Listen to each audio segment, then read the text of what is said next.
بسم الله الرحمن الرحيم والصلاة والسلام على أشرف الأنبياء والمرسلين نبينا محمد وعلى آله وصحبه أجمعين. Après la conférence sur le dévoilement de la méthodologie des influenceurs et des conteurs d'histoire, j'ai pu apercevoir une réponse qui se voulait être en réalité un cri dénué de science. Le dénommé Abu Aya ou Argent s'est précipité et n'a eu aucune limite, comme à son habitude. D'ailleurs, nous étions des frères qui l'avions conseillé avec douceur et nous espérons avec sagesse pendant un long moment, et cela ne l'a pas empêché. Lorsqu'il vit que nous ne sommes pas d'accord avec certaines de ses pratiques et que nous condamnons ce qu'il fait, cela ne l'a pas empêché de nous traîner dans la boue en public, de nous insulter, de mafia, de nous critiquer comme il l'a fait. Tout ceci en public alors que ces choses-là étaient cachées. Jamais nous n'avons parlé sur lui en public avant qu'il le fasse lui-même. Jamais nous n'avons rendu cette affaire publique avant qu'il la rende lui-même publique.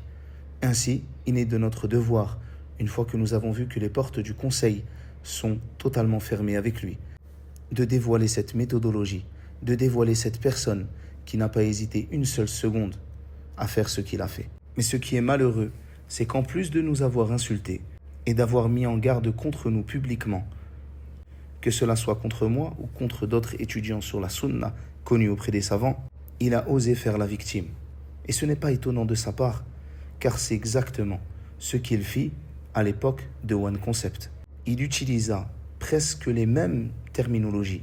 Abu Aya serait entouré de méchants, lui étant sur la vérité et les gens autour de lui étant dans le faux.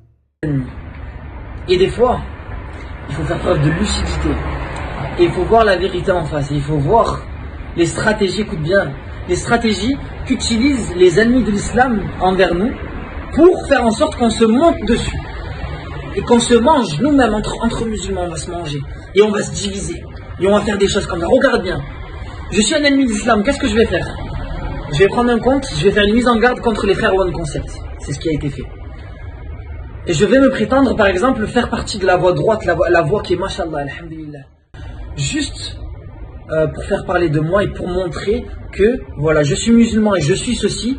Et ça, regardez comment je suis dur, regardez. Non, c'est faux. Ne soyez pas piégés, ne soyez pas aussi naïfs. Et regardez, alhamdulillah, les stratégies que peuvent utiliser les méchants contre nous. Ainsi, lorsque l'on écoute cette vidéo, on entend que l'islam serait attaqué, alors qu'en réalité c'est Abu Aya qui est attaqué, que les ennemis seraient contre lui, que les gens seraient là afin de les diviser. Lorsqu'il parle sur qui? Lorsqu'il parle sur Abu Aya. Ainsi, les gens qui mettent en garde contre lui prétendent faire partie de la voie droite, mais en réalité dans la tête de Abu Aya, celui qui met en garde contre lui est un ennemi de l'islam, ne cherche qu'à diviser. Et on comprend très bien à travers ses prises de parole qu'il n'a pas changé depuis l'époque de One Concept. Lorsqu'il est enfin pris la main dans le sac, la seule chose qu'il reste à faire pour Abu Aya, c'est se faire passer pour une victime, tandis que les autres seraient les méchants. Et les gens écoutant la mise en garde de ces méchants seraient les naïfs. Et bien sûr, cela ressemble à ce qu'il dit contre nous récemment. Parce qu'au final, quand vous voyez que les musulmans, ils sont divisés, la da'wa, il y a les frères, ils s'occupent de certaines choses, ça fait la guerre sur les réseaux sociaux, etc. Là, on va cerner le cœur du problème. D'accord? Ainsi, il est malheureux de constater que, depuis le début, dans la tête de Abu Aya, ce n'est jamais Abu Aya le problème, la cause de la division, la cause des problèmes chez les musulmans, la cause de ces problèmes dans la da'wa. Il pense au contraire que ce sont ceux qui dévoilent les problèmes qu'il y a dans ce que fait Abu Aya, qui sont les gens qui divisent. Ainsi, il voudrait que les gens se taisent à son sujet. Et s'il parle, alors bien sûr, ce sont les méchants, diviseurs, les gens qui font du mal à la da'wa. Mais en aucun cas, il s'est posé la question. Et si c'était peut-être lui qui faisait du mal à cette da'wa? Combien d'étudiants faudra-t-il pour qu'Abu Aya comprenne enfin? Combien de méchants y aura-t-il avant que Abu Aya se réveille? Ensuite, Abu Aya dit: Évidemment, je prends Allah à témoin que tout ce que je vous dis, c'est la vérité. Les frères Adam et Bilal ne peuvent pas nier cela. Pourtant, comme nous allons le voir, il y a dans le narratif de Abu Aya plusieurs mensonges, de déformation de la réalité, d'approximation, de paroles placées par-ci, placées par-là, qui ont un certain impact sur ceux qui ne connaissent pas cette histoire, car elles sont racontées afin de faire passer encore une fois Abu Aya pour une victime, alors qu'en réalité, il est celui qui est la cause de tout cela. Inch'Allah, nous allons continuer d'observer dans cette vidéo plusieurs points au sujet de Abu Aya, notamment le fait qu'il utilise un argumentaire qui est en réalité non exploitable. Lorsqu'il dit « Nous sommes partis voir les savants », jusqu'à 3 savants, et parfois il parle de 6 savants. Nous, contrairement à lui, lorsque l'on y va, nous disons à Abu Aya que nous allons voir les savants. Comme je l'ai fait moi-même, comme vous allez vous le voir dans la vidéo, avec le cheikh Abdul Bari. Ainsi, si nous avons dit à Abu Aya de venir, c'est pour que les versions puissent être exposées de manière complète. Mais lorsque lui va, il désire y aller seul. Ainsi, il n'y va pas avec ce qui lui est reproché. Il n'y a que sa version mal expliquée, comme cela l'arrange en réalité, comme on va le voir dans le reste de la vidéo. Lorsqu'il parle de l'encadrement, il choisit lui-même son encadrement et cherche lui-même ceux qui vont lui donner des réponses favorables, des choses qui vont aller dans son sens. Jamais il ne nous a proposé, comme moi je l'ai fait auparavant, de venir avec lui afin de donner, nous aussi, notre version. Et c'est ce que tu fais lorsque tu ne cherches pas à avoir une réponse particulière. Lorsque tu cherches à avoir quelque chose de juste dans ce genre d'affaires, alors tu vas avec ce qui t'est reproché de manière complète. Au contraire, Abu Aya va voir tout seul celui qu'il a envie, puis revient avec des choses sans aucune clarté. Il dit « J'ai posé la question à un savant. » Quelle question? On ne sait pas. Qui est le savant? On ne le sait que rarement. La réponse, elle, n'est pas détaillée. Et quand elle l'est, ça se retourne contre lui, comme on va le voir la plupart du temps. Nous pourrions, nous aussi, utiliser la parole d'un des nombreux chouyours à qui j'ai partagé ce que Abu Aya a fait, lui ou ses semblables, comme ici, Cheikh Talat. يجوز لا أن يتصرف في أموال المسلمين ولا يجوز له ولا لأمثاله الدعوة في التواصل الاجتماعي طالما أنهم جهال ففاقد الشيء لا يعطي. Le cheikh dit ici, avec son approbation, il n'est pas permis qu'il s'occupe de l'argent des musulmans. Et il n'est pas permis pour lui, ainsi que ses semblables, de faire la da'wa sur les réseaux sociaux, si, du moment qu'ils sont ignorants.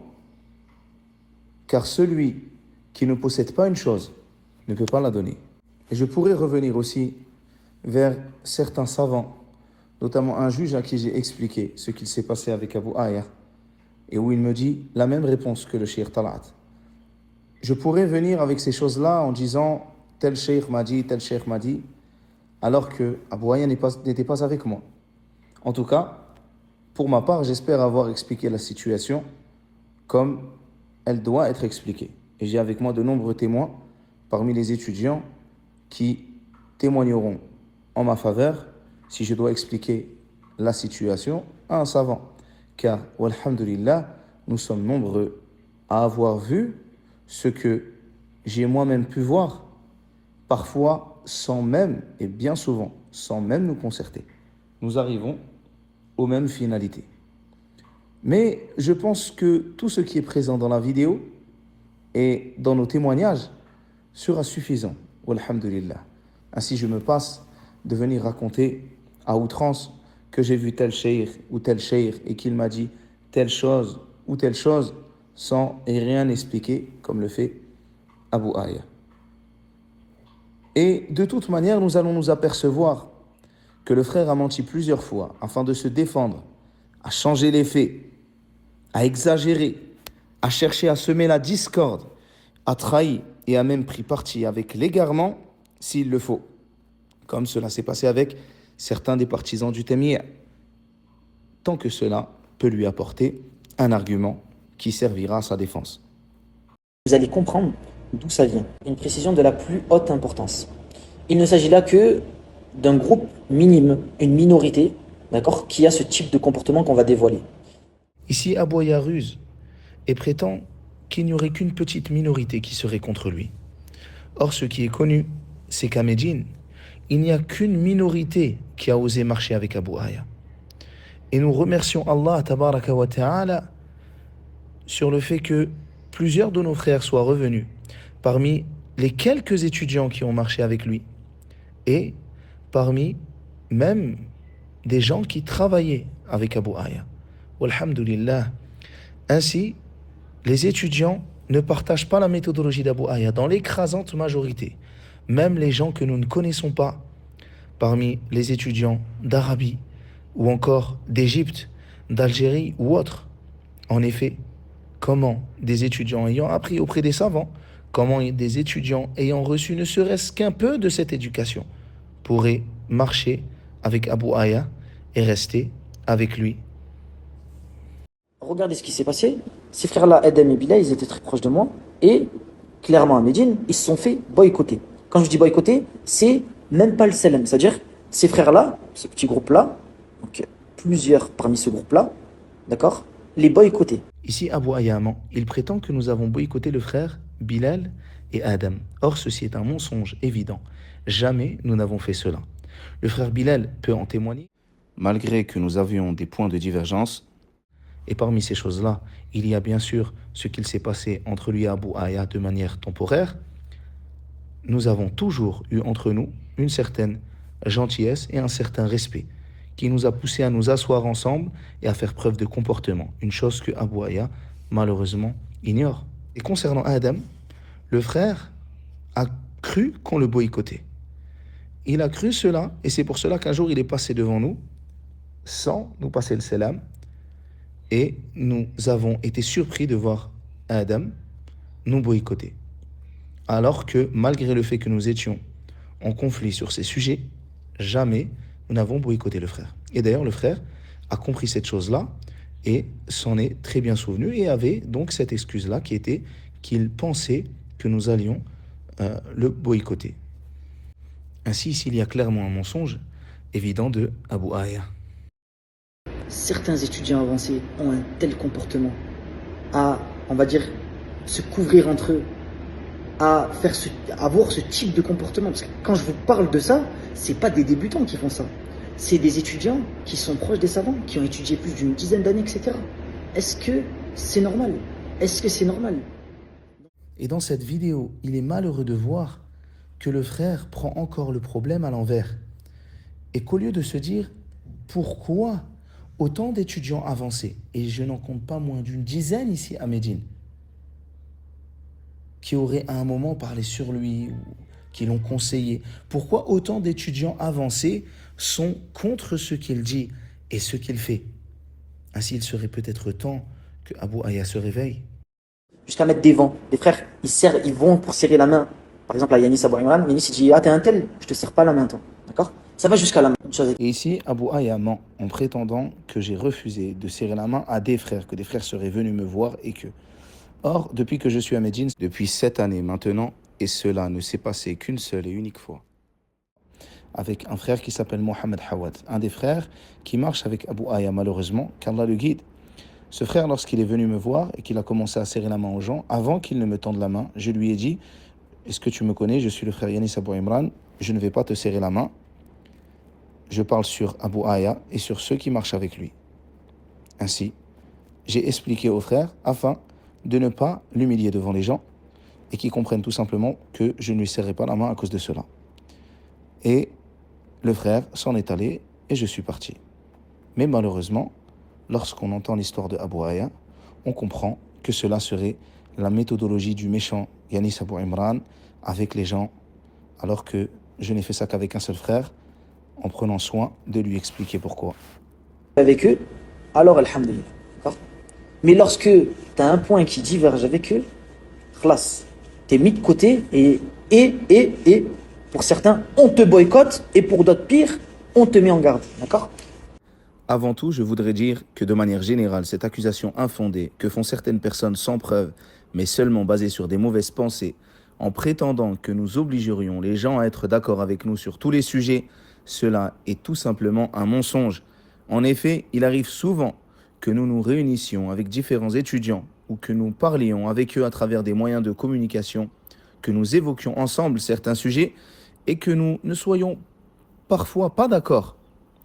Quand il s'agit bien sûr de points sur lesquels des salafis peuvent diverger. Et cela ne crée, walhamdulillah, aucun problème entre nous et personne n'est contraint de suivre aveuglément quelqu'un en particulier ou tel groupe de personnes. Ceci est donc un mensonge. Et ici, encore une fois, Abou Aya se moque du monde. Lorsque tu conseilles Abou Aya et que tu vas dans son sens et que tu ne représentes pas pour lui un obstacle, alors tu es un étudiant qu'on doit mettre en avant. Tu es une personne vers qui on doit revenir. Tu es quelqu'un de sage, un ancien. Et lorsque tu contredis Abou Aya et que tu n'es plus avec lui, il parle sur toi, met en garde contre toi. Et n'hésite pas à utiliser, comme il dit lui-même, de sa puissance sur ses réseaux sociaux contre toi. Ainsi, en réalité, lorsque tu marches main dans la main avec Abou Aya, tu es une référence, tu es un gentil. Mais une fois que tu marches dans un autre chemin que le sien, tu es un méchant. Pour vous dire au point même où Adam disait du frère Yanis Abou Imran qu'il pensait que c'était un comportement maladif. C'est-à-dire que, dans le sens que, limite, lui, c'est un frère qui est spécial. Encore les autres, ils font des choses injustes, etc. Mais ce frère-là, tellement ce qu'il fait, lui, d'accord, son acharnement, sa façon de se comporter, d'accord, sa façon d'amener les choses, etc. Adam disait même, il en avait marre de lui, d'accord, il en avait vraiment marre de ce frère. Il arrivait au constat où il disait, Amir et les frères, je pense que ce frère-là, c'est, on va dire, quelque chose de... Vraiment, ça dépasse la normale, en fait. Ce qui se passe avec ce frère-là, c'est pas normal, ce qu'il fait, d'accord. Et ici, Abou Aya, après avoir essayé de nous faire passer pour un groupe minoritaire, après nous avoir fait passer pour des frères acharnés, injustes, etc., parmi tous les qualificatifs qu'il a donnés, il essaie à la fin de me faire passer pour une personne qui serait folle, qui serait atteinte d'un problème. Wallahu al-musta'an. En réalité, ici, Abou Aya essaie de diviser les étudiants, essaie de créer de l'animosité, en dévoilant ce qui était privé, ce que disait Adam sur moi. Et comme j'ai envoyé à Adam, et il l'a lui-même cité dans son live, je lui ai dit, Adam, quelles que soient les choses que tu aurais pu dire sur moi, je te pardonne. Car il n'y a jamais rien eu de personnel entre nous. Et si nous avons parlé, c'est pour Allah. Et si nous nous aimons, c'est pour Allah. Et si nous nous détestons, c'est pour Allah. Et en aucun cas, le personnel est rentré dedans. Et Wallahi, je prends Allah en témoin. Que je pardonne le frère, je lui pardonne. Et je ne lui en veux point. Et que ce qui me fait plaisir, c'est de le voir être sur la vérité. Et que ce n'est pas Abou Aya qui va diviser entre les gens en colportant de telles paroles. Wallahu al-musta'an. Si tu suis ce qu'ils font, alors alhamdulillah. Et si tu suis pas ce qu'ils font, ils vont te faire sentir une certaine pression. Et même toi, tu peux être influencé. En restant avec ces frères. Ces frères-là, c'est des frères qui ont un bagage scientifique. D'accord? On va dire qui sont anciens par rapport, on va dire, à l'étude de la science, etc. Mais ça veut rien dire. Ça, c'est très important. Ça, je vais insister dessus. Si tu suis ce que dit Abou Aya, alhamdulillah, et si tu ne suis pas ce que dit Abou Aya, alors tu seras certain que tous les secrets qu'il y avait entre toi et lui seront révélés. Tu seras certain qu'il mentira sur toi. Tu seras certain qu'il utilisera de sa puissance, comme il le dit des réseaux sociaux, afin de t'atteindre. Et tu pourras être certain qu'il fera tout son possible pour te salir, n'hésitant pas à mentir et à déformer la réalité des faits. Ensuite, il conclut ses joyeuses paroles en disant que l'ancienneté dans l'étude de la science ne veut strictement rien dire. Naam. Ce qui compte pour Abou Aya, ce n'est pas l'ancienneté dans la science, malheureusement, mais ce sont les abonnés. Un étudiant dirait que ce n'est pas parce qu'une personne a de la science qu'elle est forcément sur un bon minhaj, par exemple, ou qu'elle est forcément sur un bon comportement, certes. Mais de dire que cela ne veut rien dire, il n'y a qu'un ignorant qui pourrait dire cela. Le shir, il a dit que oui, qu'il n'y avait pas de mal et que, en gros, il devait se limiter à ses connaissances, à ses capacités, d'accord? Dans cet audio, Abu Aya dit que le shir qu'il a questionné d'une question bien sûr que nous ne verrons jamais et d'une réponse que nous n'entendrons jamais aussi, il arrive malgré tout à se mettre dans une position gênante. Il dit, le shir lui dit qu'il doit se limiter à ses connaissances et à ses capacités, c'est-à-dire aucune. Et ce n'est pas insultant de dire que Abu Aya n'a même pas le niveau d'un enfant parmi les enfants arabophones. En quoi le frère, barakallahu fikoum, se contente de ses capacités? Rentrer dans le jarh wa ta'dil en critiquant les étudiants de manière publique, est-ce que toutes ces choses-là, tout ce que fait Abu Aya, depuis le début, tout ce que nous reprochons dans nos conférences, dans nos cours, dans nos prises de parole, dans nos vidéos, toutes ces choses-là ne sont-elles pas des dépassements de ce sur quoi est Abu Aya? N'a-t-il pas dépassé son statut, son ignorance, ses connaissances? Allahul Musta'an.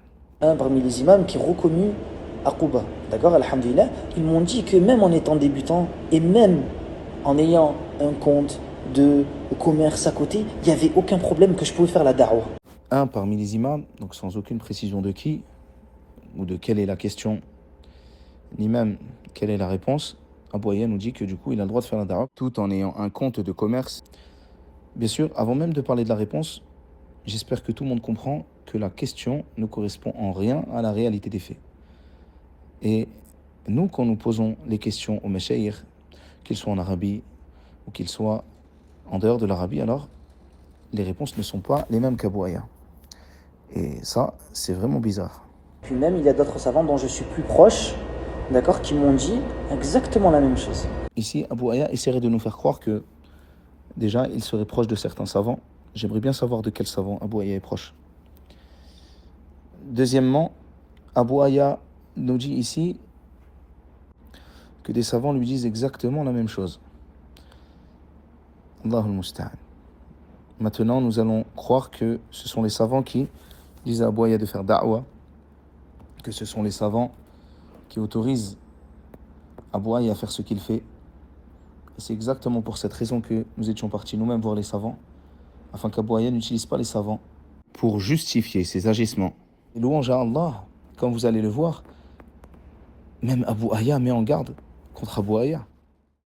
Je condamne ce que je vais dire là, tout de suite.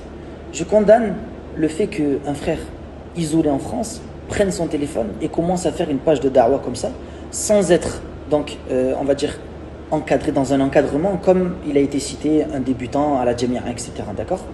Comme ils ont cité les savants. En effet, ici, Abu Aya met en garde exactement contre ce qu'il a fait. Et ce n'est pas une petite minorité d'étudiants, comme il essaie de dire, qui témoignent de cela, mais la France entière. L'ensemble des gens qui connaissent Abu Aya depuis le début savent que c'est exactement ce qu'a fait Abu Aya. Wallahul Musta'an.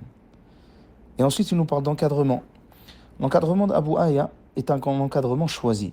C'est un encadrement qui est en fonction des gens qui marchent avec lui. Et une fois que ces gens-là ne marchent plus avec lui, l'encadrement s'effondre. Ce n'est plus un encadrement. Il n'en veut plus. Ainsi, Abu Aya n'est pas encadré. Il encadre. Et comme vous pouvez le voir, cela ne l'a pas empêché de travailler avec ces gens. Et nous en avons mis qu'une liste non exhaustive. Il a travaillé avec eux via des codes promo et en même temps les condamne. Donc, quelle est la réalité? Est-ce qu'il ment et qu'il ne condamne en réalité rien du tout? Ou bien travaille-t-il avec des gens qu'il condamne? Dans tous les cas, il n'y a point de science ici, ni de logique. Il n'y a que contradiction évidente. Donc le premier savant auquel je suis revenu par rapport à ça, j'ai exposé que en fait sur mon compte de business, lui il est au courant que je tiens un compte de business, etc. D'accord? Donc je lui dis, voilà, il y a des frères qui me reprochent d'exposer un peu trop ma réussite et que ça convient pas. Ça ne convient pas pour l'étudiant en sciences, etc. D'accord? Je dis par exemple, voilà, je vais donner des exemples. Je dis par exemple le fait d'afficher, on va dire des sommes. Ça, c'était des choses qui étaient, on va dire, c'était des choses qui étaient précisées par certains. Donc des sommes d'argent. Et que en fait, j'explique aux chers que ces sommes d'argent, si je les mettais en valeur, c'est parce qu'en fait, j'apprends aux gens comment faire un business. Donc je suis obligé, pour être légitime, de montrer que, voilà, on va dire des signes de réussite. Bien sûr, ici, Abu Aya nous raconte une histoire avec un savant où il aurait dit telle chose et il aurait entendu telle réponse. Bien sûr, sans aucune, ou plutôt sans aucun des détails obligatoires dans la question et la réponse qui permet justement de comprendre ce qui a été posé et ce qui a été répondu. Mais je doute fort que Abu Aya a montré à ce cher ce que nous avons vu sur les réseaux, comme la fois où il boit sa tasse de thé avec le chiffre qui apparaît en bas. Et ici, ce n'est qu'un petit exemple des manquements de Abu Aya sur les manquements à la muru'a et les nobles comportements nécessaires à la prédication dans la da'wa. On peut le voir dans cette vidéo qui n'est pas apte à cela, ni en termes de science, ni de comportement. Et il y a encore d'autres choses que nous n'avons pas pris la peine d'exposer afin de ne pas rendre cette vidéo trop longue. La réponse du cheikh. Le cheikh, il a dit, écoutez bien, le cheikh, il a dit, il n'y a pas de mal. Il a dit, il n'y a pas de mal si c'est fait de manière occasionnelle. Tout comme c'est fait de manière occasionnelle sur ma page argent. Hein? Je ne suis pas quelqu'un qui montre des voitures de luxe à tout va, etc. C'est occasionnel. Quand vous m'avez vu dans une très belle voiture, etc., c'est de manière occasionnelle, d'accord? Il a dit, il n'y a pas de mal. Il a dit, même, il a cité un hadith que Allah, il aime voir les traces donc des bienfaits de ses serviteurs sur eux, d'accord? Il a même cité ce hadith-là. Après, il a juste dit de ne pas tomber dans un excès dans cela, c'est-à-dire de ne pas montrer, on va dire, de manière massive à ces choses-là, le matériel, parce que ce n'est pas ce à quoi on appelle, d'accord? Bien sûr, ici, nous voyons Abu Aya qui pose la question à un cheikh sur ce qu'il fait. Nous voyons bien que la question, déjà de base, ne correspond pas à la réalité des faits. Par la suite, nous voyons que la réponse du cheikh, malgré tout, nous parle de choses excessives. Et Abu Aya le comprend par massive. Abu Aya, lui, ne comprend pas qu'être excessif, ça peut se faire en une fois sur certains messages. Abu Aya ne comprend pas que simplement sa photo avec son petit thé et son argent en bas est déjà quelque chose d'excessif. Dans un pays où les gens ont une certaine pudeur vis-à-vis de l'argent, où une personne qui est étudiante en sciences ou qui prétend faire da'wa ne doit pas se comporter de telle manière. C'est une chose qui est connue dans notre pays. Le simple fait de demander le salaire à quelqu'un, c'est quelque chose qui est honteux. Les gens ont une certaine pudeur vis-à-vis de cela. Quelque chose qui est connu. En aucun cas, ils se comportent comme ça, ils le tolèrent encore moins avec les gens de science ou avec les gens qui font la da'wa. Au contraire, ce qui est connu dans la da'wa de chez nous, et même au bled, c'est justement de faire preuve d'ascétisme, de piété, de ne pas chercher à se montrer, d'avoir un bon comportement, de ne pas chercher à justement faire ce qui pourrait briser le cœur des pauvres. C'est une chose qui est connue. Je ne pense pas que deux personnes qui vivent dans le même pays divergeraient sur cela. Maintenant, qui est-ce qui va déterminer le prix de base? C'est vous? C'est vous qui allez déterminer le prix de base? Ou comme le troisième frère que j'avais vu lorsque j'avais confronté deux frères dont Yanis Abou Imran, un autre frère et un autre frère aussi, qui avait dit oui, mais comment tu détermines tes prix, etc. Moi, je me souviens, j'ai fait un BEP GEPS et c'était 5000 €. Donc, par rapport à ta formation, là, c'est quoi ça, les frères? Là, c'est quoi ça, les frères? Vous comparez 7 mois en Chine de travail, mon expertise, mes business, mon expérience, etc. à un BEP GEPS. Je pense là que mes formations, ce que je propose, ça a plus de valeur qu'un BEP GEPS. C'est juste que je trouve ça étonnant de certains frères qui n'ont aucune notion du business, qui, quand c'est mon sujet, commencent à devenir des pros on va dire des formations, des personnes qui commencent à analyser des choses et à faire des raccourcis bizarres avec des BEP GEPS et des formations en Chine et les frères, ça c'est totalement n'importe quoi. Donc Eden, là par rapport à cet argument-là, comme j'ai dit, ça c'est n'importe quoi, d'accord? Ensuite ici, comme d'ailleurs te l'a rappelé Adam dans son live, c'est toi qui ne comprends pas les choses. Je fus surpris d'entendre de la bouche de Adam ce que moi-même je t'ai reproché, mais tu n'avais pas compris ce soir-là. Et tu as rebondi sur la parole de notre frère qui était présent. Tu as rebondi sur sa parole quand il a parlé de cela en te détournant des véritables sujets. Je parle de ce soir où nous nous étions vus et où tu m'as dit en face que One Concept n'était pas un péché. Je parle de ce soir où j'ai essayé de t'expliquer que lorsqu'on met des prix, les prix doivent véritablement avoir une valeur et la promotion une valeur. Que lorsque tu mets, par exemple, qu'une chose vaut 2000 euros, alors il faut que cette chose-là vale vraiment 2000 euros, que tu ne calcules pas qu'en réalité de base, elle valent 999 euros. Que ça soit vraiment quelque chose qui a un prix de base.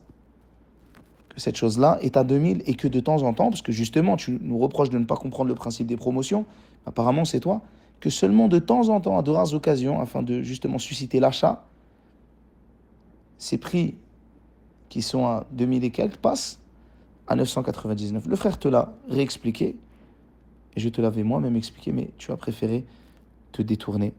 Allahul Musta'an. Troisième point où Adam dit que je suis à la ligne du haram, c'est concernant donc l'exposition que j'aurais dit je vais vous apprendre à faire la hijra. Donc ce terme-là, je ne sais pas où il a vu.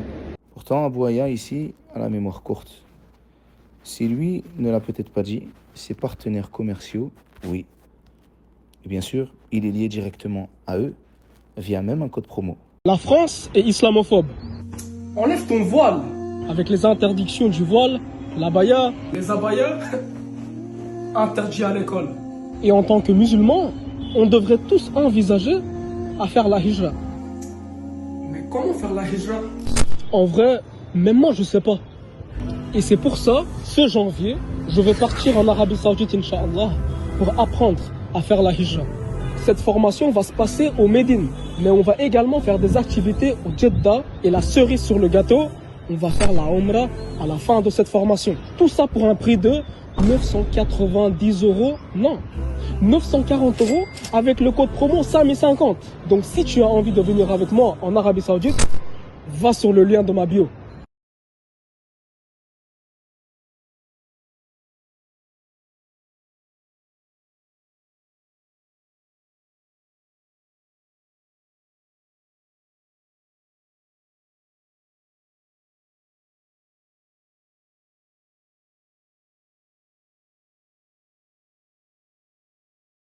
Si on voit que Abou Aya, effectivement, a eu des partenaires, même si ce n'est pas lui qui a dit directement ces mots, a eu des partenaires avec qui il a travaillé, qui ont dit ces mots-là, sans que lui ne revienne sur ces paroles, sur les paroles qui ont été dites, sans qu'il ne contrôle cela. Ainsi, voilà la promotion de Abou Aya. Apprendre à faire ta hijra, et si tu veux te marier, etc. Ainsi, il ne faut pas s'étonner que les frères soient choqués de voir de tels propos pour les formations avec Abou Aya. Et une telle utilisation de la religion pour cela. Et ceci n'est pas étonnant, car le soir où nous avons parlé avec Abou Aya, il nous dit que ce qu'il fait, c'est son risque. Ainsi, Abou Aya défend son risque. La religion est son risque. Il faut donc qu'il fasse ce qu'il peut afin de défendre cet argent. Au final, honnêtement, je ne peux pas leur trouver des excuses par rapport à ce qu'ils ont fait, parce que c'est totalement n'importe quoi. Et c'est pour ça que je vous dis qu'il y a une mauvaise influence, il y a une précipitation, étant donné que là, le constat qu'on peut faire, c'est que les étudiants sont plus durs que nos savants. Le constat qu'on fait, c'est que nos étudiants en sciences, qui ont un bagage, qui doivent nous représenter, même représenter l'université de Médine, etc., ou Médine, d'accord, eh bien, ils sont plus durs que nos propres savants. Ils ont une dureté que, même chez les savants, tu ne trouveras pas cela, d'accord. Ici, on peut apercevoir Abou Aya, encore une fois, rusé, en prétendant que les étudiants seraient encore plus durs que les savants. En effet, lorsqu'Abou Aya va questionner les savants avec des questions biaisées, ou une partie de la réalité, ou le questionne seul, bien sûr, sans l'opposition à ce qu'il fait, et qu'il obtient la réponse qui lui sied, il prétend que celui qui aurait un autre avis que le sien, qui ne serait pas sur ce sur quoi il fait référence à cette minorité qui serait encore plus dure que les savants. Mais quels savants sur la surface de la terre tolérerait les agissements d'Abu Aya? Quel savant tolérerait qu'une personne sans aucune science fasse ce que Abu Aya a fait? Fasse ce que Abu Aya fait. Même si on en avait parlé au début, on a démontré les agissements qui sont dramatiques de certains étudiants tels que Yanis Abou Imran, qui sont connus, d'accord, ici à Médine, qui sont connus, ces agissements, ils sont connus. D'ailleurs, la preuve, c'est que lorsque je suis venu et que je commençais à fréquenter Yanis, il y avait plusieurs étudiants qui m'ont dit « Fais attention avec ce frère, il y a eu beaucoup de troubles, etc. etc. » Il est facile de comprendre qu'il est extrêmement aisé de venir avec des rumeurs. Mais Abu Aya, comme à son habitude, ne parle pas avec des preuves, avec des choses qu'il aurait dit, qu'il aurait entendu. Quand c'est une personne, il le transforme en des. Quand c'est une chose qui le concerne, il le transforme comme si c'était une attaque à la communauté. Ainsi, Abu Aya, parle avec preuve ou tais-toi correctement. À mon souvenir, et je ne pense pas que j'ai oublié ma vie, je n'ai eu de problème ici à Médine qu'avec deux catégories de personnes. Des gens du Temiyya, parmi eux, les Suisses que j'ai dénoncés, et je vais revenir sur eux dans la vidéo, et ceux du fait des gens de l'égarement qu'ils mettent en avant, comme Saïd El-Kamali ou d'autres, et ce n'est pas d'ailleurs tous les Suisses, mais une partie d'entre eux, et toi, Abu Aya. Voilà les personnes sur qui j'ai parlé publiquement ici. Donc j'aimerais savoir quel trouble, surtout à l'époque où tu dis que tu venais de me connaître. Je trouve ça extrêmement surprenant. Mais que celui qui a des preuves parle ou qu'il se taise pour de bon. Il est facile de dire un tel m'a dit, sans donner de nom, sans donner de preuves, sans expliquer le pourquoi.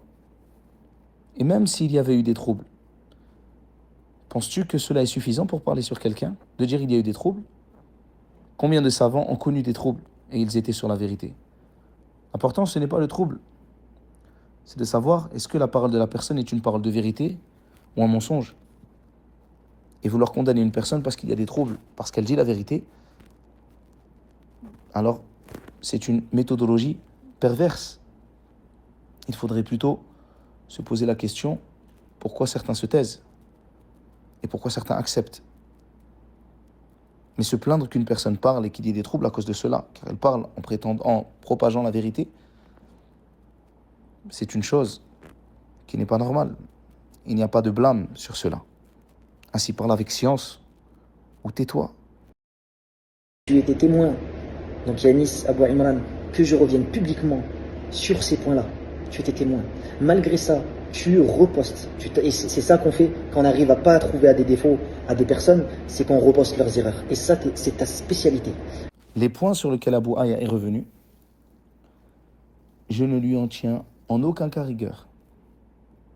Mais il n'est pas normal qu'une personne qui prétend être revenue me dise en face à face qu'un concept n'était pas un péché, puis s'étonne que je parle de cela.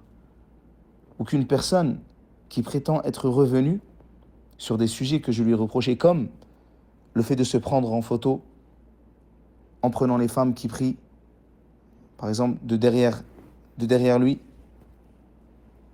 Alors ça, ce n'est pas normal qu'une personne qui récidive se plaigne qu'on répète son défaut. Ainsi, Abu Aya se plaint de sa récidive. Mais si tu récidives, c'est normal que je parle sur toi. Si tu récidives, c'est normal que je parle sur cette erreur, que je parle sur ce que tu fais. Il y a certaines choses qui se sont passées entre-temps. Le frère, par exemple, il a refusé de répondre à l'invitation d'un frère, d'accord. Alors que le frère, il est un peu déterminé derrière son téléphone, il est déterminé. Mais quand il y a un autre frère, et je rentre pas dans qui avait raison ou quoi, quand il y a un autre frère, il a dit viens, on va voir le moufti. Viens, on va voir le moufti de Médine. et on revient par rapport à tes accusations, etc. Le frère Yanis, il a fui. D'accord? Et il m'a dit, moi j'ai dit, mais pourquoi tu réponds pas présent? Pourquoi tu fuis? Il m'a dit que c'est un piège, écoutez bien, parce que c'est Cheikh Salih Suhaimi et il est non-voyant, donc il va pas pouvoir bien, on va dire c'est comme un piège. Il a dit ça. Quand j'ai vu ce type de réponse, honnêtement, et j'ai vu ce qui s'est passé par la suite, ce frère-là, je vais plus trop donner de nouvelles, d'accord? C'est-à-dire même il m'envoyait un message, etc. Moi je répondais plus, ok? Encore une fois, pour te défendre, tu es prêt à toutes les bassesses. Tu es prêt à déformer la réalité, à t'allier dans des alliances improbables. Et d'ailleurs, c'est ce qu'il s'est passé à ton sujet lorsque j'ai fait ma conférence au sujet de Abu Aya. Sachez que sur Twitter et sur d'autres réseaux, tous les gens qui ont les mêmes caractéristiques de Abu Aya se sont relevés. Et ils étaient tous unis sous le slogan, même s'ils ne le prononçaient pas, mais les actes parlaient à leur place. Les ennemis de mes ennemis sont mes amis. Et là, tu n'as pas hésité à prendre parti par ce message que tu veux faire passer avec les Suisses, contre qui j'ai mis en garde, car ils partageaient Al-Kamali, car ils partageaient Othman Al-Khamis, car ils partageaient d'autres, dont je ne peux pas forcément dire le nom, mais qui sont connus pour faire passer, ou plutôt pour faire partie des gens du Temiyya. Et leurs erreurs ont déjà été dévoilées. Et cela fait des années que je parle sur eux de manière détaillée, avec preuve, que cela soit par des vidéos, des captures d'écran ou des témoignages écrits et signés.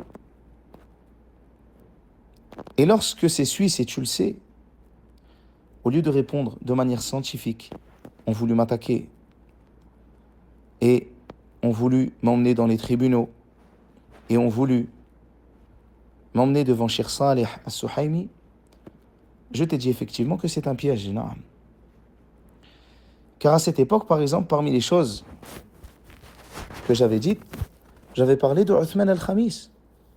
Et le Mufti à l'époque ne parlait pas sur lui. Au contraire, il y avait même une vidéo qui tournait de ses éloges.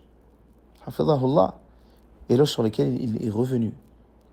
De plus, la majorité de mes preuves étaient des preuves basées sur des captures d'écran, des messages, des vidéos, des photos. Et comme tu le sais, et c'est ce que je te dis, le cheikh est aveugle. Il faut que j'expose cette méthodologie du Temiyya qui est présente sur les réseaux sociaux avec ses représentants, les partages, les abonnements, les photos, les vidéos, les soutiens qu'ils ont eus. Et j'ai senti de loin ce piège. Et je leur ai dit, pourquoi n'allons-nous pas chez Cheikh Mohammed ibn Hadi? Car moi je sais qu'ils ont un problème avec Cheikh Mohammed et Cheikh Rabi'a. En tout cas, certains d'entre eux, pour pas tous les incriminer. Je le sais, car certains d'entre eux revenaient de leur cours et nous disaient au sujet de Cheikh Rabi'a, bien avant la fitna des Sa'afiqa, docteur Rabi'a, il est dur, etc. Et ça sont des témoignages de gens qui connaissent cette histoire, qui connaissent ces gens. Et encore beaucoup d'autres témoignages me sont parvenus. Et j'ai des preuves contre ces gens, et les étudiants ici le savent. Et les Suisses eux-mêmes le savent. Je suis allé dans le commerce de ce frère qui m'avait menacé, qui avait prétendu cela. Et je l'ai trouvé de dos. Je me tenais derrière lui. Et je lui ai dit « Assalamu alaikum wa rahmatullah ». Il s'est retourné et m'a vu. Le frère, par Allah, a bégayé en tremblant 3 fois avant de répondre « Wa alaikum salam wa rahmatullahi wa barakatuh ». Ce frère-là, j'ai ensuite parlé avec lui pendant plusieurs heures afin de lui parler en face à face après les menaces que j'ai reçues, pour lui montrer que ces menaces ne m'affectaient pas et pour lui montrer que si véritablement c'était le haqq qu'il cherchait, alors je n'ai aucun problème à m'asseoir avec lui. Et je lui ai dit, Ya Akhi, je ne vais pas le citer ici parce que ça ne sert à rien, mais Ya Akhi, et le frère se reconnaîtra, et ceux qui connaissent l'histoire savent de qui je parle. Ya Akhi, parmi les frères de Suisse qui sont ici à Médine. Si tu veux véritablement savoir où est la vérité, je t'invite à manger. Le restaurant de telle ville, donc dans la ville où il est, a brûlé. Mais on peut se poser dans un autre restaurant, Inch'Allah. Je t'invite. On pose la question tous les deux. On pose toutes les questions sur lesquelles on diverge. On va voir Cheikh Saleh, on va voir Cheikh Mohammed, on va voir les savants de où tu veux.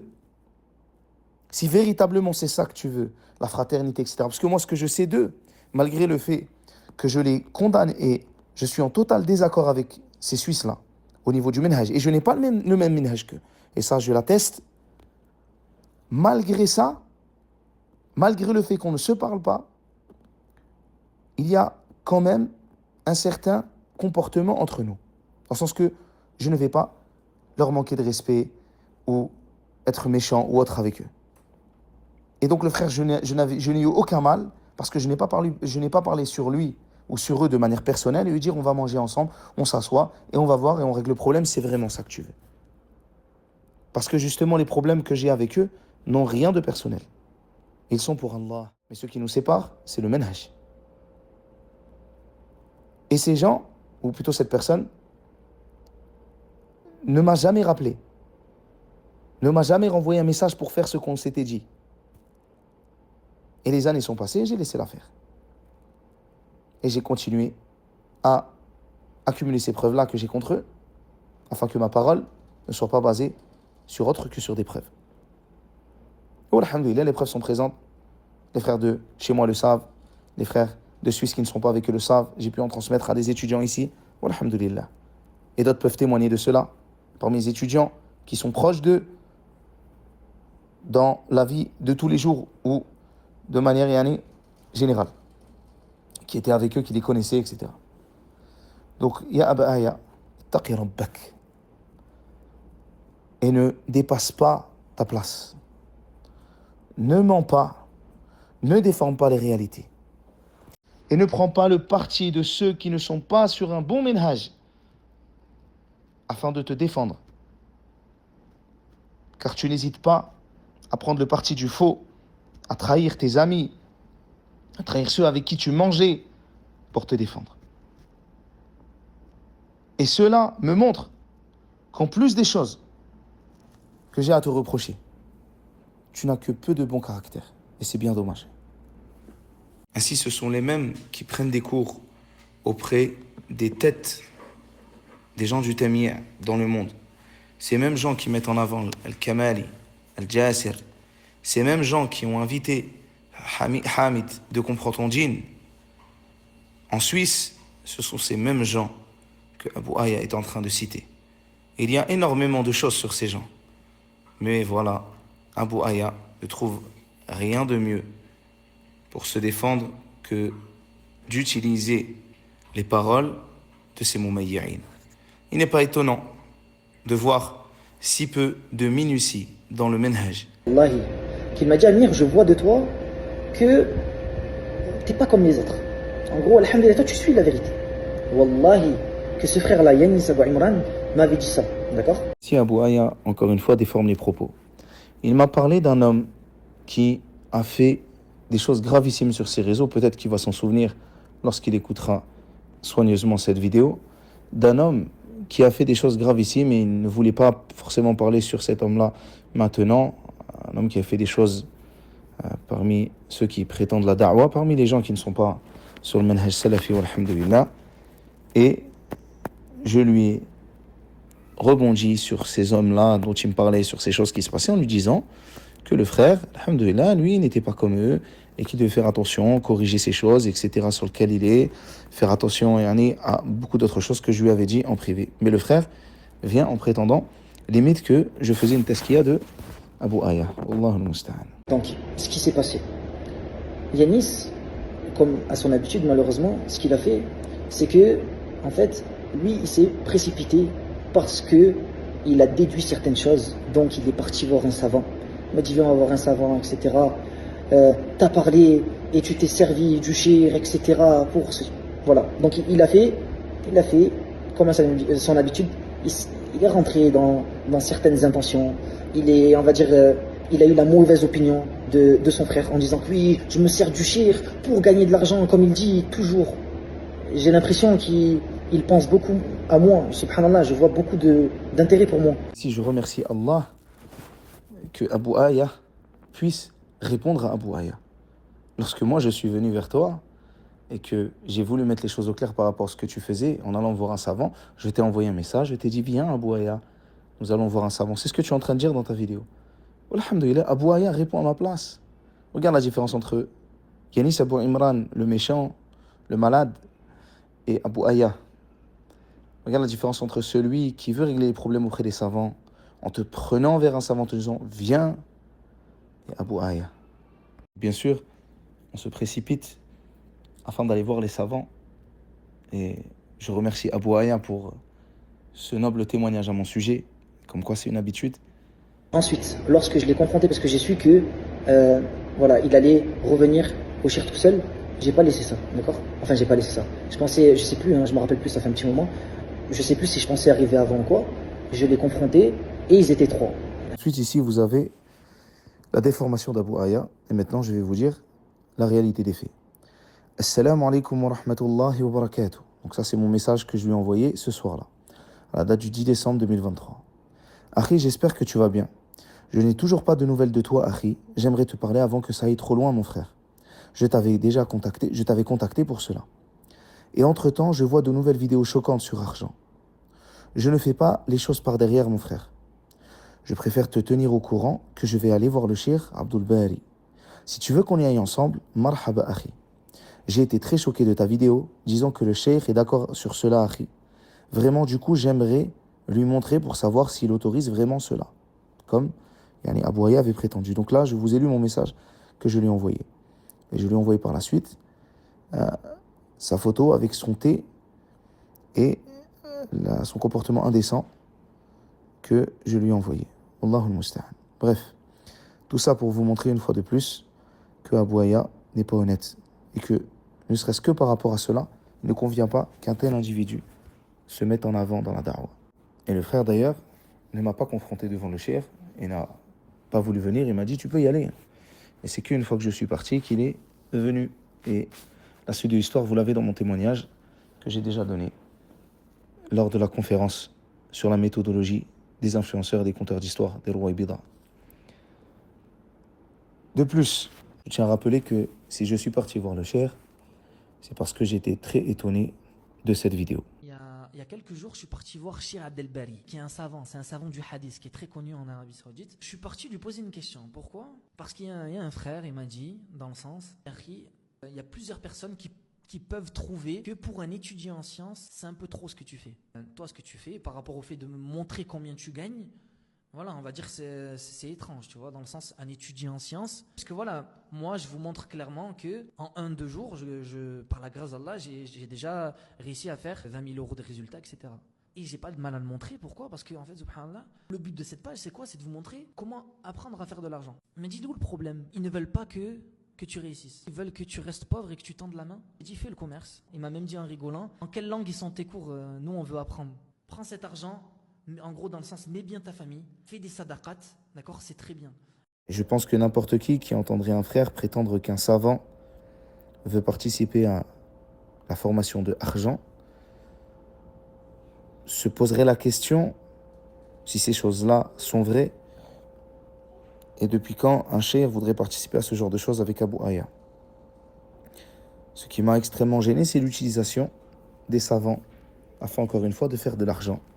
Surtout lorsqu'on voit ce genre de vidéos ou de photos.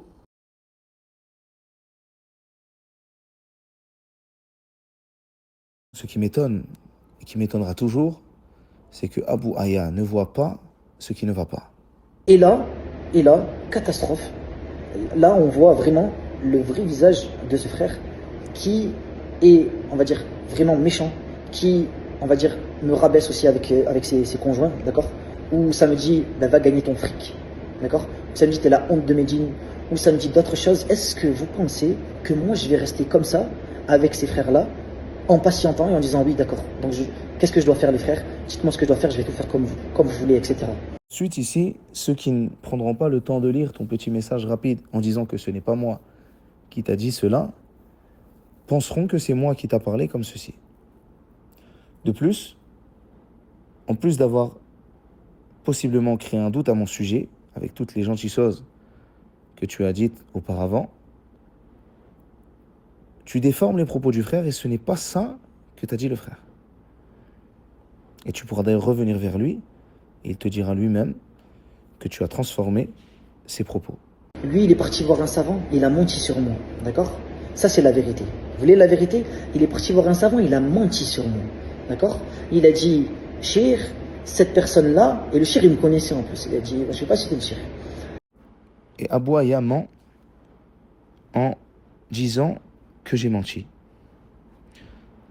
Lui-même dit dans sa vidéo qu'il n'était pas là. Pour ensuite dire qu'il m'a confronté. Pour ensuite venir dire, alors qu'il n'était pas là, c'est ça la vérité, pour ensuite venir dire que j'ai menti. Et comment sais-tu si j'ai menti? Comment peux-tu savoir cela? Tu n'étais pas là. Tu peux dire, par exemple, la question n'a pas été posée comme j'aurais voulu, etc. Mais encore une fois, ça serait de ta faute parce que c'est toi qui n'es pas venu. Alors que je t'ai proposé d'y aller ensemble, et qu'on se voit même si tu veux avant. Mais encore une fois, malheureusement, tu n'es pas honnête. Et j'espère que l'ensemble des gens, après cette vidéo, s'en rendront compte. Encore une fois, Abou Aya ment, et c'est lui qui n'a pas compris le principe de la promotion. La promotion, c'est pas un prix sur lequel tu calcules qu'en réalité c'est ton prix de base, tout en disant qu'un jour j'ai vendu des formations, et donc comme un jour j'ai vendu des formations à une ou deux personnes, alors, khalas, c'est le prix. Promotion, c'est quelque chose qui sort justement de l'ordinaire, qui n'est pas quelque chose sur lequel tu bases justement tes projets de base. Ce n'est pas ton prix de base. Tu ne viens pas par exemple dire, voilà, je te fais ce prix-là, par exemple pour des cours, à 5 € en promotion, alors que tu sais que de toute manière, tu vas les faire à 5 €, et tu barres le prix en disant, au lieu de 30 € de l'heure, par exemple. Et en fait, toute l'année, il y a ça. Il faut être cohérent. Et voilà la chose que je t'ai reproché et que nous avons remarqué. Et j'étais surpris aussi de voir que Adam, ton ancien ami, qui est revenu, walhamdulillah, l'a remarqué. Et a essayé de te l'expliquer comme moi j'ai essayé de te l'expliquer. Malheureusement, le conseil qu'on peut te donner, tu le prends comme un mensonge. Quand on essaie de venir te dire qu'il faudrait mieux que tu fasses cela ou cela pour éviter qu'il y ait certaines choses, malheureusement, Abou Aya le voit comme un mensonge. Moi, je comprends que une personne derrière son téléphone en France, lorsqu'elle voit un tel statut, un étudiant qui, on va dire, a étudié, je sais plus, un peu en Égypte, et qui est à Médine, qui parle l'arabe, la langue arabe, qui essaie de faire des efforts auprès des savants, etc., on peut être séduit. On peut se dire, oh, mashallah, lui, l'homme barik, lui, mashallah, lui, c'est... Tout est vrai chez lui. Non, c'est une erreur. C'est une erreur de débutant. C'est une erreur que j'ai faite, moi. Quand justement, j'ai pris toutes ces personnes-là, dont lui surtout, d'accord, comme personne vraiment super fiable. Une personne qui est droite. Une personne qui, on va dire, est juste. Alors que c'est tout l'inverse au niveau de la justice, d'accord. C'est quelqu'un qui a montré beaucoup d'injustice. C'est quelqu'un qui a dépassé les limites d'Allah plusieurs fois. Et avec plusieurs personnes. Encore une fois, je ne sais pas si Abou Aya se rend compte de ce qu'il dit, que j'aurais dépassé plusieurs fois les limites d'Allah. Tu seras questionné par Allah tabaraka wa ta'ala sur cela. Plusieurs fois avec plusieurs personnes.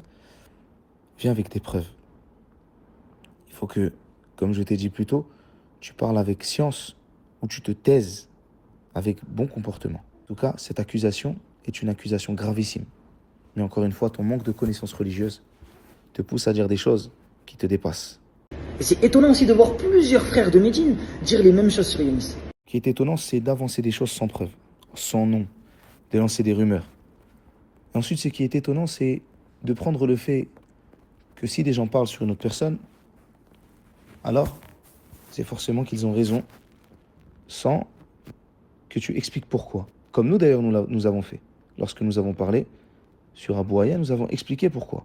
Quels sont les points problématiques, qu'est-ce qui ne va pas. Lorsque nous parlons sur les gens du Témir, Nous expliquons aux gens. C'est à cause de ceci, c'est à cause de cela. Nous expliquons pourquoi nous avons parlé.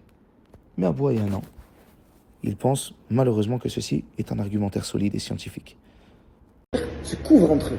C'est-à-dire Yanis, il va couvrir des frères qui sont avec lui, comme par exemple, il a couvert un frère qui avait fait une mise en garde, par exemple le frère Moubin. Je vais le citer parce qu'il a cité dans le... D'accord ? Il a cité Moubin, il a fait une seule erreur et tu as appuyé sur sa blessure, sur son erreur pour faire croire que tu as gagné, que tu as un truc, etc. Une fois, Abu Aya ment à notre sujet. Malgré le fait que le frère Moubin soit un frère que j'aime en Allah et que j'estime, si le frère s'est trompé, alors il est normal qu'il revienne. Et c'est ce qu'il a fait. Et j'ai insisté sur le fait que ce n'est pas parce que le frère a fait des erreurs que l'ensemble de son argumentaire est tombé. Car lui, ce qu'il reproche est basé sur de la science. C'est un reproche scientifique. Quelque chose qui est fait afin de montrer où est le haqq et où est le batil. Le frère donc a fait ses audios, ses vidéos afin de montrer cela. Et s'il s'est trompé sur certains éléments, il est revenu. Il est revenu en public. Et malgré cela, tu t'acharnes sur ces erreurs et tu te détournes du véritable problème. Exactement comme tu fais depuis le début à chaque fois qu'il t'arrive des histoires, ya Aba Aya. La réponse est la même aussi au sujet de Amirouche. Si le frère a fait quelques erreurs, en quoi ces erreurs-là devraient-elles être suffisantes afin de faire tomber l'argumentaire du frère qui est basé sur de la science, pas sur des paroles comme Abu Aya, des conjectures, des on-dit, des choses sans preuve, des pensées, des manipulations. Les paroles des frères, et aucun d'eux n'a de problème personnel avec toi. Les problèmes qui sont entre nous, ya Aba Aya, sont pour Allah. Les problèmes qu'il y a entre nous et Abu Aya, c'est que nous refusons la propagation de cette méthodologie et que nous la combattons fermement. Wallahi, si seulement vous mettez cet entrain que vous avez sur moi à me faire tomber, parce que là c'est le mot, d'accord? Pour Yanis, c'est le mot. Il ne faut pas dire le contraire, d'accord? Si seulement vous mettez cet entrain, la même énergie que vous mettez là sur moi, vous la mettez sur Ismail Mounir. Ça serait magnifique.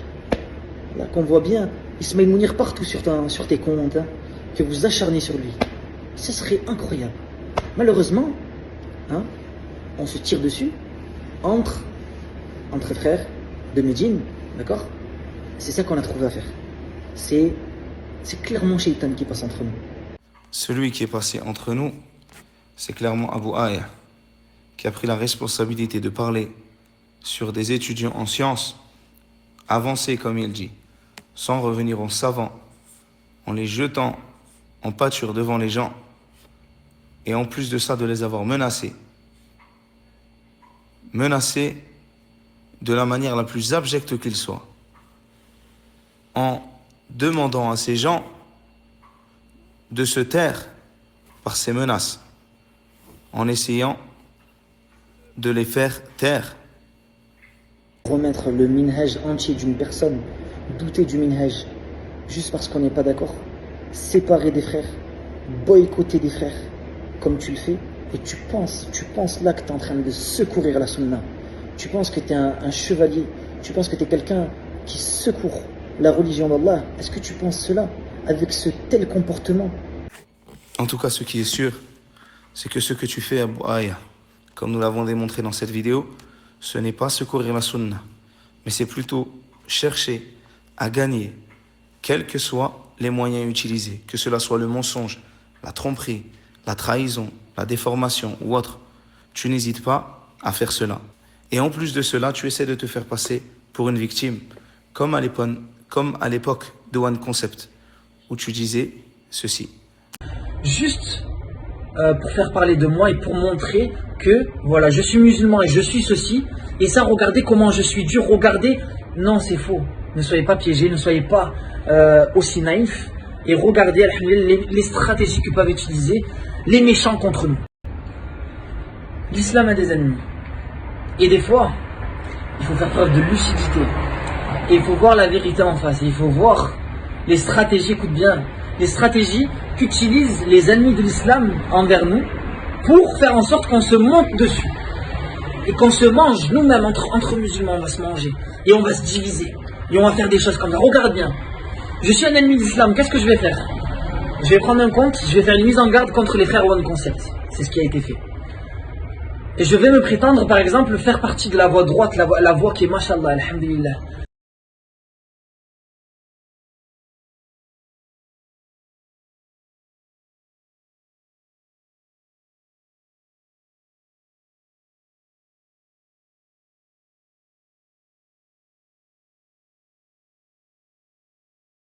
En effet, le comportement de Abou Aya, comme vous pouvez le voir, ne se montre que lorsqu'il est pris au piège.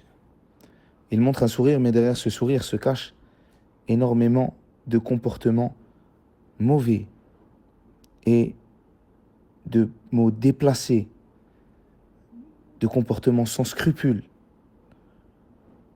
d'orgueil, au point où ici, il nous parle de puissance via ses réseaux. Et il dit, je dispose d'une visibilité parmi les plus puissantes de France dans la cible musulmane, pour faire connaître la vérité, pour faire triompher en réalité son point de vue. Tu es inconscient de menacer aussi injustement un frère qui a autant de visibilité et qui peut rapidement retrouver le nom de ton agence. Bien sûr, nous n'avons rien à voir avec cette agence et nous ne savons pas de quelle histoire il parle. Simplement la manière de se comporter montre vraiment comment est l'individu. Et comme dans une ancienne histoire où il dit à une personne avec qui il était en conflit, et comme vous pouvez le voir avec preuve, nous ne sommes pas les premiers et sûrement pas les derniers. Il dit à cette personne, tu es mal tombé. Il n'a pas hésité à utiliser des mots avec nous qui dépassent l'entendement, alors que jamais nous n'avions parlé de ce sujet de manière publique et que nous voulions garder le conseil privé, l'amener devant les savants. Après, peut-être s'être concerté, avoir parlé entre frères. À la place, le frère, rempli de son orgueil et de son mauvais comportement habituel, dit, si j'apprends qu'un membre de la mafia des étudiants de Médine me cherche ou me manque de respect indirectement ou directement, et j'exposerai publiquement votre vrai visage et votre façon de faire très choquante en privé. Et vous-même, vous savez à quel point c'est honteux. Les gens vous mettent sur un piédestal, car ils voient seulement votre statut, mais on connaît les coulisses, les coupeurs de route de ceux qui n'avalent pas votre point de vue. Oh, vous les grands fattans de Médine, je vous conseille de vous faire petit. Regardez sa façon de parler. Car vous êtes mal tombé, comme à cette personne auparavant. Allez plutôt chasser les innovateurs et appeler les non-musulmans au tawhid. Voici une noble bataille. Ainsi, dès que l'on se met en travers de sa route, qu'on le dérange dans son argent, nous devons nous faire petits. Nous sommes les grands fattans et nous sommes mal tombés. Observez la réalité de ce frère. Regardez ce mal qui se cache dans ses actes, derrière son grand sourire. Et le fait qu'il ait voulu punir ses anciens amis montre à quel point ce frère se comporte mal et fait des choses qui ne sont pas normales. Aujourd'hui, si je dénonce ça, c'est parce que c'est un fléau qui divise la communauté. Je dis bien que, et j'affirme mes propos, ces frères-là, d'accord, et notamment le frère Yanis, lorsqu'il agit comme ça, fait du mal à la communauté, fait du mal à la da'wa francophone et divise, alors qu'on a vraiment pas besoin de ça, surtout au moment où il se passe des choses extraordinaires sur les réseaux sociaux, que ce soit en France, que ce soit dans le monde, que ce soit avec les innovateurs, que ce soit avec la perversité qui se trouve sur les réseaux sociaux, ou que ce soit avec le shirk qu'on peut retrouver, la multiplication de certains phénomènes étonnants. À ce moment-là, on a besoin de ça. L'islam a des ennemis. Et des fois, il faut faire preuve de lucidité. Et il faut voir la vérité en face. Et il faut voir les stratégies, écoute bien, les stratégies qu'utilisent les ennemis de l'islam envers nous pour faire en sorte qu'on se monte dessus. et qu'on se mange nous-mêmes entre musulmans, on va se manger et on va se diviser et on va faire des choses comme ça. Regarde bien, je suis un ennemi de l'islam, qu'est-ce que je vais faire? Je vais prendre un compte, je vais faire une mise en garde contre les frères One Concept. C'est ce qui a été fait. Et je vais me prétendre, par exemple, faire partie de la voie droite, la voie qui est, mashallah, alhamdulillah. L'islam a des ennemis, l'islam est attaqué. On voit en réalité que c'est un comportement ancien chez lui, depuis de nombreuses années. En tout cas, j'aurais fait mon possible pour montrer ce que Abu Aya cache, pour montrer le vrai visage que nous avons vu de ce frère et que ceux qui étaient avec lui autrefois ont vu.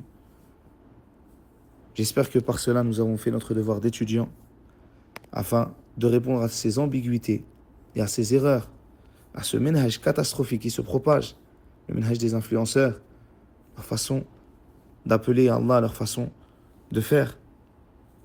Et Abu Aya montre, à travers ses vidéos, ses incohérences.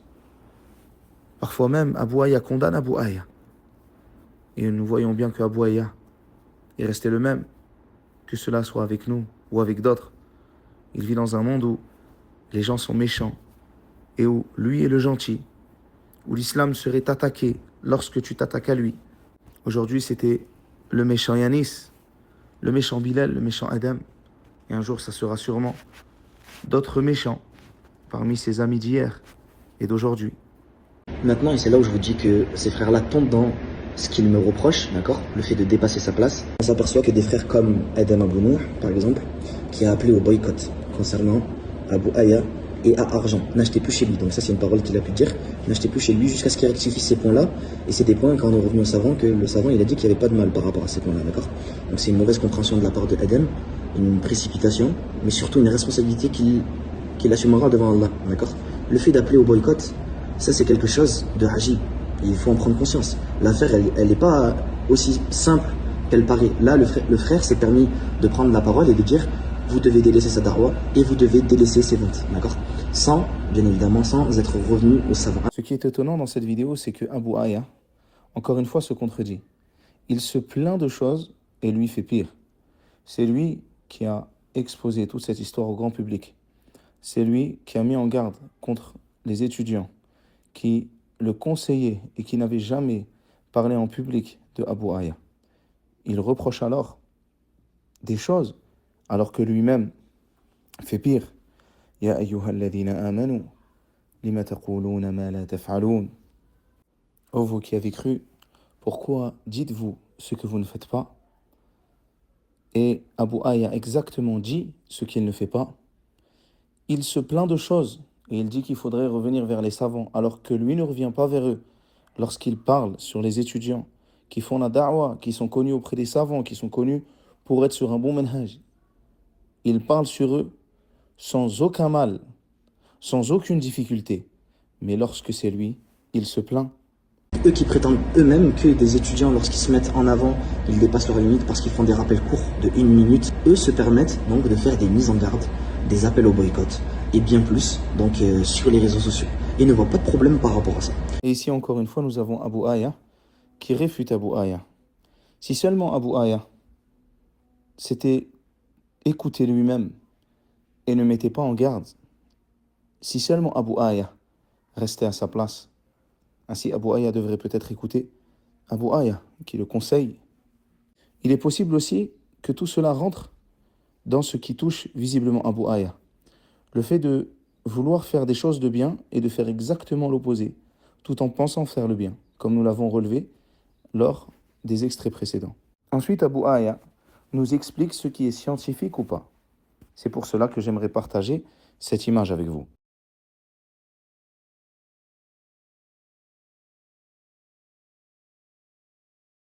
Abu Aya, lorsqu'il a voulu répondre à ma conférence qui a duré plus de 2 heures, où j'ai dévoilé la méthodologie de manière scientifique des influenceurs, des rois et bidra, des conteurs d'histoire, Abu Aya a voulu me répondre à moi, ainsi qu'à d'autres frères qui s'étaient exprimés sur son sujet, en disant, je cite, « Réponse scientifique appuyée par des preuves et fondée sur des faits incontestables ».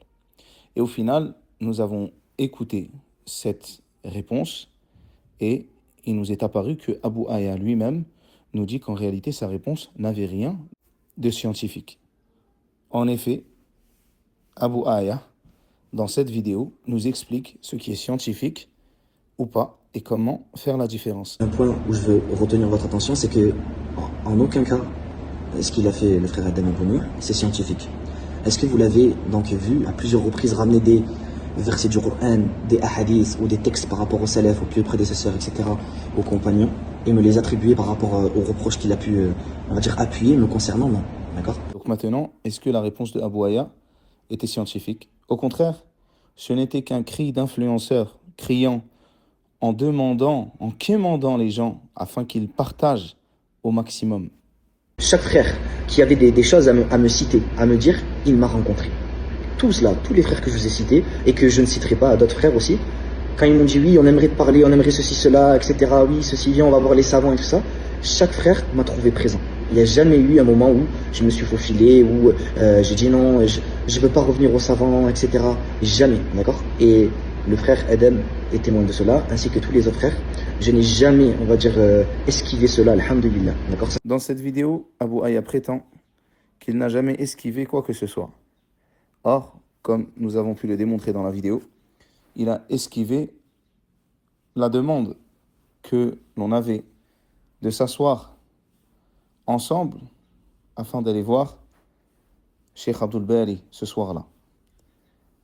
Et Abu Aya, comme vous le voyez, va voir les savants tout seul afin de pouvoir revenir et dire « Je suis parti voir les savants. » Taïb, si tu vas voir le savant et qu'au savant, tu lui dis B, alors que nous disons A, bien entendu que ce n'est pas la même lettre qui a été prononcée. Et il se peut que la réponse ne soit pas la même. Mais Abu Aya profite de l'ignorance des gens sur ce sujet afin de dire « Nous sommes partis voir les savants, nous sommes partis voir plus de 3 ou 6 savants. » Et au final, comme nous l'avons expliqué, il vient avec des choses abstraites et non claires. Puis ensuite, Abu Aya ose faire le sage. Il ose prétendre vouloir le bien de la da'wah. Et sachez que le plus triste dans cela, ce n'est pas mon image, parce que ça c'est un exemple parmi les exemples, d'accord? Mais c'est l'image de la communauté, l'image de ceux qui appellent Allah dans, on va dire, le milieu francophone. C'est cette image-là qui est dangereuse et qu'ils sont clairement en train de salir et de diviser. Tout ça en pensant, comme je l'ai dit, faire leur devoir devant Allah ou secourir la sunna alors qu'ils ne reviennent même pas aux savants pour exposer de telles atrocités devant tout le monde publiquement. Si dans cette vidéo, ce qui est voulu, c'est Abu Aya, alors nous comprenons ce qu'il dit. Si par contre, il ose véritablement parler de l'image de la da'wah, alors comme vous avez pu le voir dans cette vidéo, il a été capable d'absolument tout pour se défendre et d'absolument tout pour écraser son opposition, en les menaçant, comme on a pu le voir et en parlant d'eux en public, en les mettant en garde et en demandant en plus à ces gens de se taire à son sujet. Ainsi, Abu Aya peut mettre en garde, peut être la cause d'un grand mal envers les étudiants qui font la da'wah. Mais par contre, si les étudiants parlent, si les étudiants essaient justement de laver ces torts, si les étudiants essaient de montrer la fausseté de ce que fait Abu Aya et les erreurs de Abu Aya, alors cela devient une attaque envers la da'wah ou la religion, comme à l'époque de One Concept où il prétendait l'islam est attaqué. Ainsi, nous avons affaire à quelqu'un qui ment, qui déforme les choses, qui parfois essaie de les grossir et parfois les minimise. Nous avons affaire à un ignorant qui, sans scrupule, essaie d'utiliser l'image des savants en sa faveur et qui, sans aucun scrupule, essaie de semer la haine et la discorde entre les étudiants en sciences. Nous avons affaire à quelqu'un qui ne se remet pas en question depuis plusieurs années, qui a des problèmes avec énormément de gens depuis plusieurs années et continue à penser que c'est lui la victime. Nous avons affaire à quelqu'un qui, lorsqu'il parle de contenu scientifique, alors que ce ne sont que des rumeurs, des trahisons, des médisances, nous avons affaire à quelqu'un qui ne se remet jamais en question et qui, à la place, jette l'opprobre sur ceux qui essaient de le conseiller.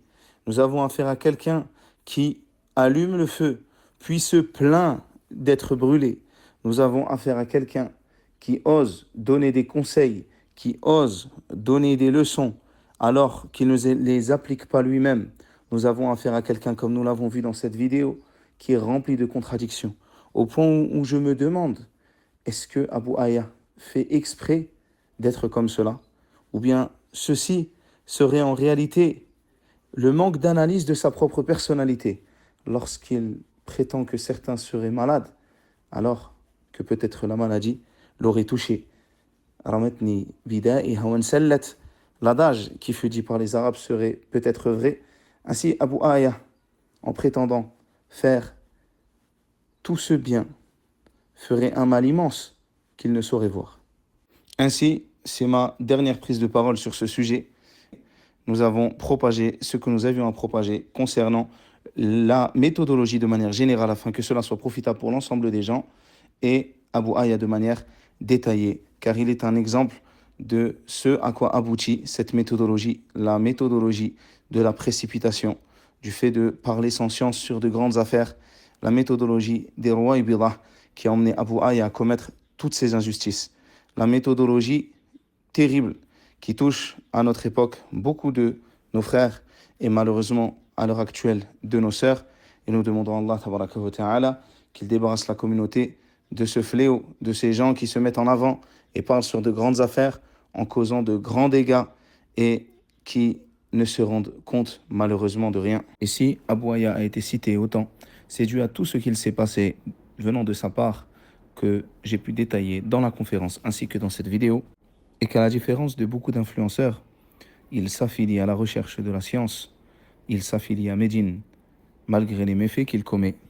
Et cela nuit aux étudiants qui apprennent véritablement la science. Cela est nuisible aux savants qui la transmettent. Cela est nuisible à l'image du lieu. Cela est nuisible à la da'wah.